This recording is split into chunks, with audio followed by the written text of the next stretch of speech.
Hallo, hier ist Friderike von The Joy of Syntax and English in Color. Ja, ich habe mich in den letzten 2 Tagen tatsächlich immer wieder mit Wörtern beschäftigt, die mit einem RE anfangen. RE ist eine Vorsilbe, die heißt entweder zurück oder nochmal, also wieder. Und zum Beispiel haben wir die Wiedergeburt, Reincarnation. Aber je nachdem, was für eine Wortgeschichte ein Wort mit RE hat, mit dieser Vorsilbe RE, oder oder auch was dieses Betonungsmuster also die Wortgeschichte und das Betonungsmuster und auch ganz stark die Bedeutung des einzelnen Wortes mit der Vorsilbe RE wirken sich stark auf die Aussprache aus. Und da habe ich dazu eine kleine PowerPoint gemacht. Und ich möchte euch damit nicht verwirren, sondern ich möchte euch eigentlich so ein Muster, so ein Aussprachemuster zeigen und dann nochmal, wie immer, ermutigen, Wörter einfach in diesen kostenlos verfügbaren Online-Lexikern nachzuschauen. Ich habe jetzt übrigens ein neues Handy, es ist noch nicht total in Betrieb, aber ich kann das Internet schon benutzen damit und ich habe mir jetzt das Merriam-Webster's Learner's Dictionary da geholt. Also ich habe mir diese App geholt, die kostet ein bisschen über 5 Euro. Aber jetzt will ich damit mal experimentieren. Ich benutze dieses Lexikon ja noch in Papierversion, aber auch ganz, ganz viel online über meinen Laptop. Und die Oberfläche auf dem Laptop gefällt mir besser als bei der App. Ich meine nicht, dass dass die App ein Ersatz für das normale Internetlexikon ist oder auch nicht die Papierversion. Aber ich finde es toll, dass man so schnell dann bestimmte Sachen nachgucken kann. Ja, ich habe jetzt mit 3 Lexika gearbeitet. Ich habe mit dem Merriam-Webster's Learners gearbeitet, mit dem Oxford Learners, also immer mit dieser kostenfrei verfügbaren Online-Version, die es da auf dem Laptop oder Computer gibt. Und dann habe ich ja ein Abo für Merriam-Webster's Unabridged und damit habe ich auch gearbeitet. Okay, jetzt teile ich meinen Bildschirm und dann geht es los. Hier haben wir das. Na? Ach, mein Computer ist langsam. Der muss mal überarbeitet werden. Also ich hoffe, ihr könnt mich gut hören. Ja, also Guidelines sind Richtlinien und ich sage extra, dass es hier eben Richtlinien gibt, keine Gesetze oder Regeln. Also Aussprache im Englischen ist ja sowieso eine große Herausforderung. Habe ich ja schon öfter darüber gesprochen. Und bei diesen Wörtern mit RE am Anfang, mit dieser Vorsilbe RE, gibt es eigentlich noch zuverlässigere Regeln, als oftmals sonst der Fall ist. Aber wie gesagt, jetzt habe ich Regeln gesagt, ich würde doch wieder sagen Richtlinien, Hilfen, nicht Regeln. Okay, jetzt starten wir. Also, ich hoffe, dass ich da aus dem Weg bin. Das kleine Fensterchen von Zoom, das kann ich ja verschieben. Und wenn ich es während eines Vortrages, während einer Aufnahme verschiebe, dann reagiert Zoom manchmal nicht und dann ist eine Slide noch verdeckt oder springt später rüber. Das ist ein bisschen doof. Aber ich finde die Plattform Zoom trotzdem super, super toll. Okay, also, wenn das RE noch so eine richtige, also auf Englisch sagt man a productive Präfix, also wenn es noch so ein aktives Präfix ist, wo man wirklich dieses wieder oder nochmal oder zurück betont, wo das wirklich noch in der Bedeutung ist, also wo man zum Beispiel ein Verb noch hat, wie zum Beispiel bei diesem ersten Example, to fill ist befüllen und voll machen oder was auch immer, also hat mehrere Bedeutungen in dieser Richtung.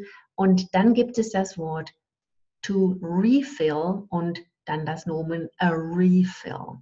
Also da hat man wirklich noch ganz doll diese 2 Bedeutungen von fill und refill. Und da merkt man, dass das eben so eine produktive oder ein aktives Präfix ist. Also wenn das so der Fall ist, dann ist es so, dann wird es eigentlich re ausgesprochen. Also diesen grünen Laut. Also ich habe ja jedem Vokal eine Farbe zugeordnet und der der geschlossene Vorderzungenvokal, den es in green gibt, den gibt es halt bei re. Und da gibt es aber zwei Möglichkeiten. Also wenn man mal genau zuhört, beim Hauptwort ist ja die Betonung auf der ersten Silbe, beim I would like to get a refill. Also wenn man zum Beispiel in Amerika gab es das immer, als ich da gewohnt habe, das gibt es jetzt wahrscheinlich hier auch, aber das gab es da noch nicht. Da war man in einem schönen Café und dann hat man eine Tasse Kaffee bestellt und dann konnte man die nochmal auffüllen lassen. Und das war dann nicht so teuer wie beim ersten Mal. Also dann hieß das, could I get a refill? Also a refill.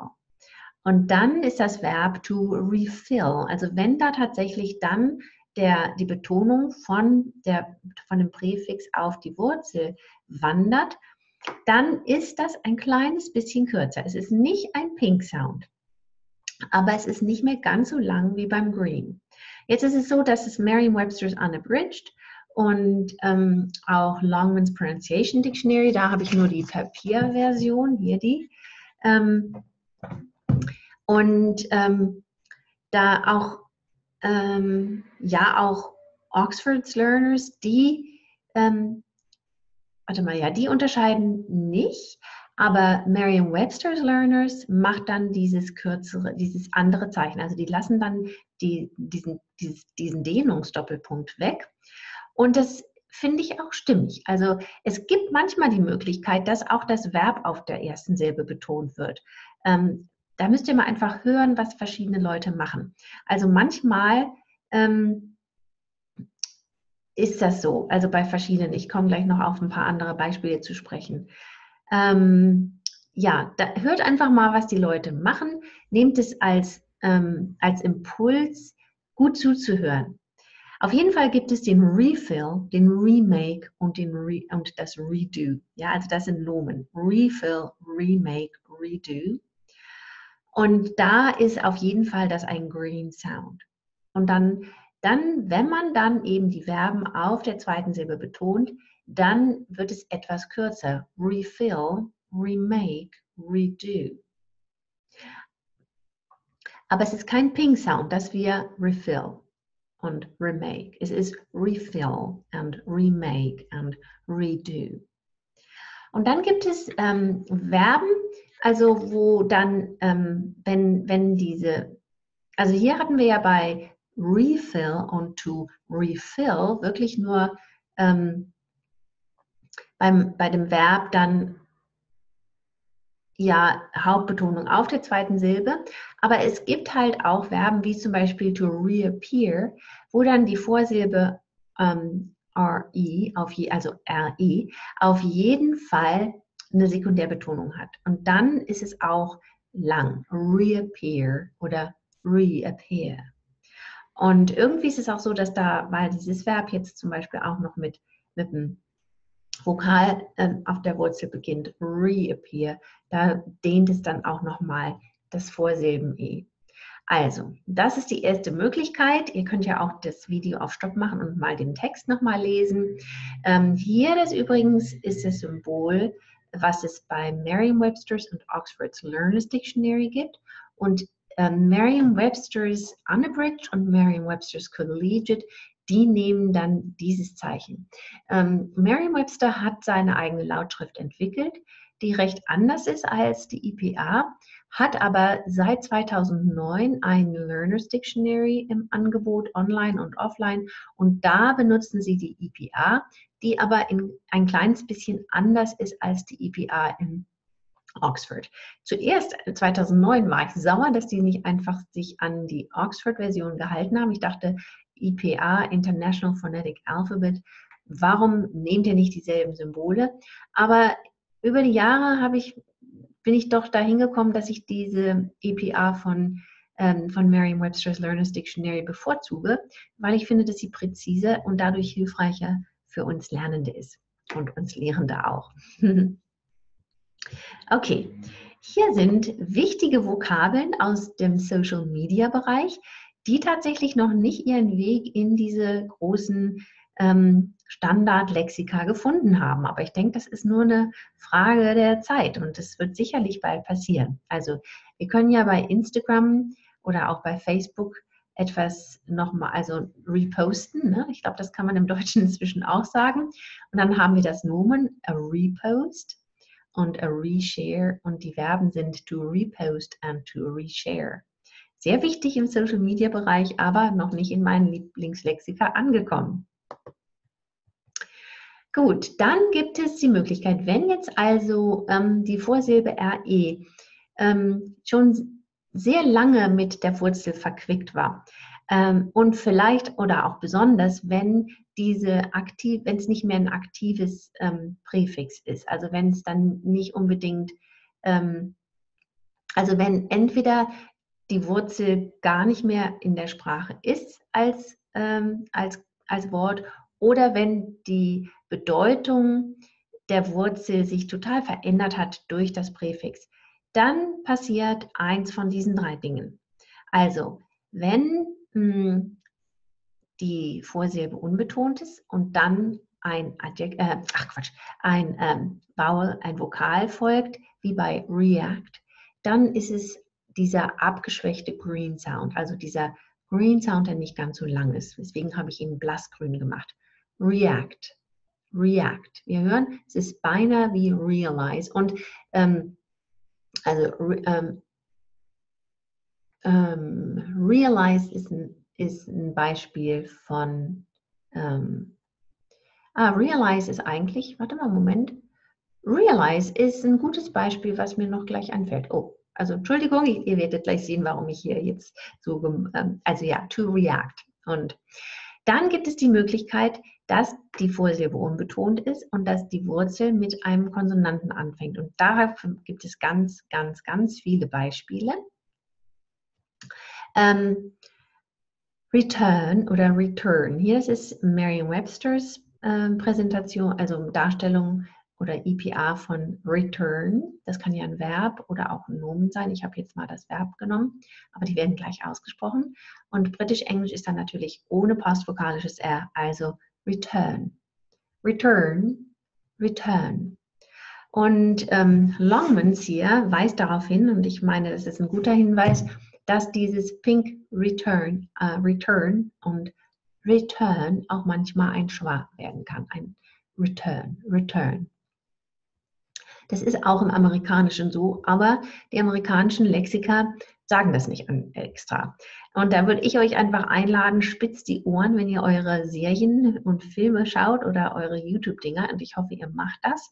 Wenn ihr Sprache wirklich erwerben wollt, dann müsst ihr einfach richtigen Input kriegen, und zwar den angemessenen Input. Ihr müsst Sachen hören und lesen, die euch interessieren und die authentisch sind und die auch nicht zu schwierig sind für euer Niveau.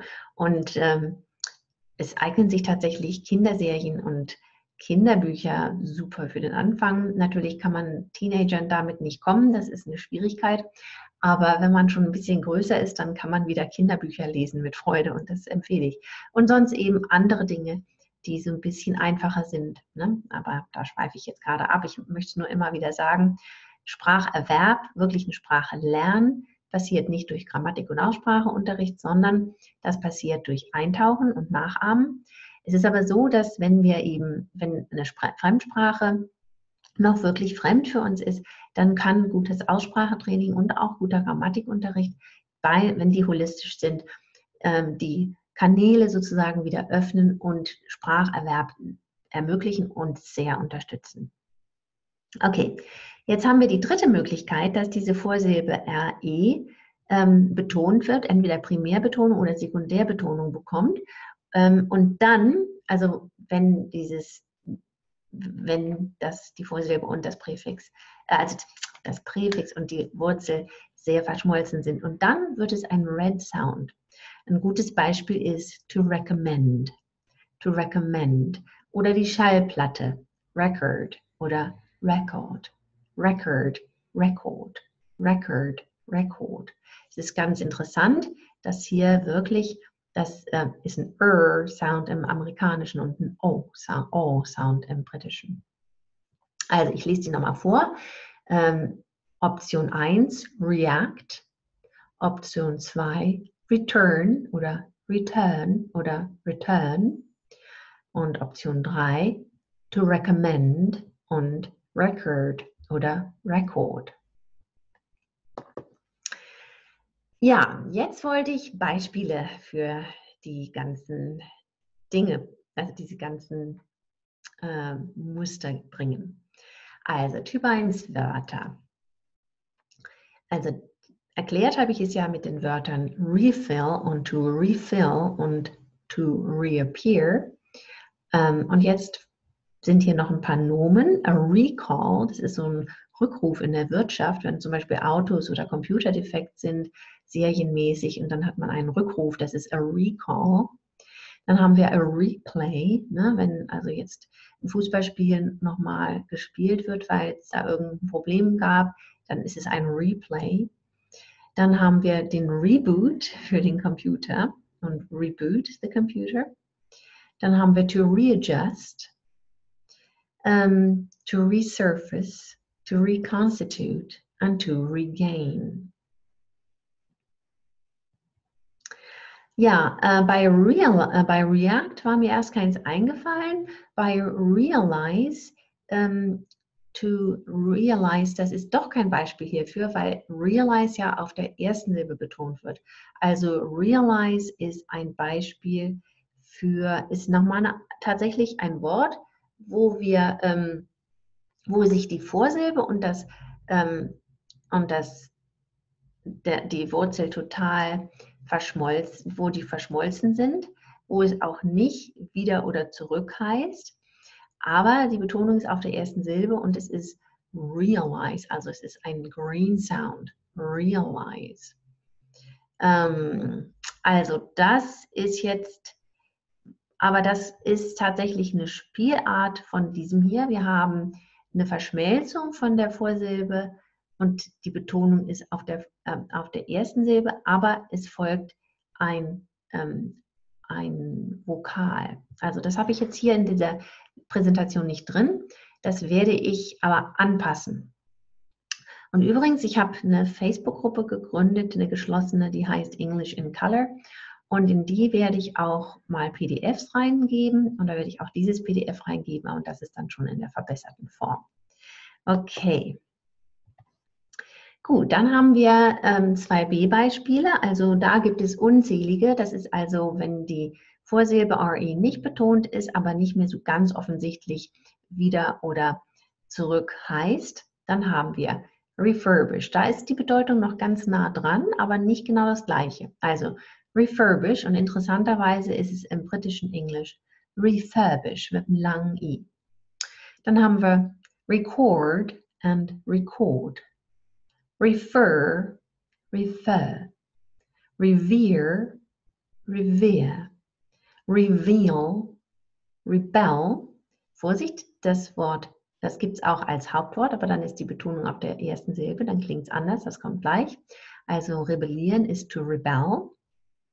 Dann haben wir etwas, also gesund werden oder etwas wiederbekommen oder wiederfinden ist to recover oder recover. Dann haben wir das Verb resultieren oder auch das Ergebnis als Nomen, result. Empfangen ist to receive. Der Respekt und respektieren ist to respect. Okay, jetzt haben wir eine lange Serie von 2c-Beispielen, wo also der Red Sound drin vorkommt. Da haben wir to recognize, to revolutionize, to represent. Dieses Wort habe ich lange falsch ausgesprochen. Da komme ich auch gleich nochmal drauf. Es gibt ja to represent, das heißt nochmal präsentieren, ist etwas anderes als vertreten, darstellen und verkörpern. Also dieses hier ist to represent. Dann haben wir den Retro-Look, das ist retro, gibt es als Präfix und als Adjektiv retro. Und das wurde ursprünglich mal retro ausgesprochen und das kommt auch gleich in einem Wort, gibt es das nochmal. Aber sonst, und das habe ich ganz viel falsch gemacht selber, da wollte ich gerne den Green Sound statt den Red Sound benutzen. Und bei manchen Wörtern muss ich auch immer noch aufpassen, dass ich da nicht wieder reinschlüpfe. Also wir haben retro, retrospect, in retrospect, das habe ich immer falsch gesagt, retrospective, retrograde, renegade, retina, reference, reverence, retroactive, bei dem Wort bin ich auch immer noch gefährdet, revel und rebel. Okay, ich gehe nochmal zurück.